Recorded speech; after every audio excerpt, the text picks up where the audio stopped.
很多家长不让小孩做手工，你不让他做手工，难道你想让他去玩手机打游戏吗？难道让他看整天电视发呆吗？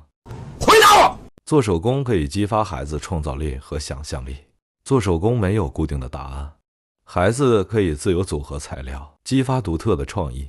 面对材料的限制，孩子需要思考替代方案，从而培养创新思维。完成复杂手工需要按步骤进行，孩子就学会规划流程，理解因果关系。搭建立体结构时，孩子需要思考形状、平衡和空间关系，提升几何思维。完成一件手工作品需要时间，孩子就学会了坚持，减少了浮躁情绪。完成作品后，孩子感受到能行的满足感。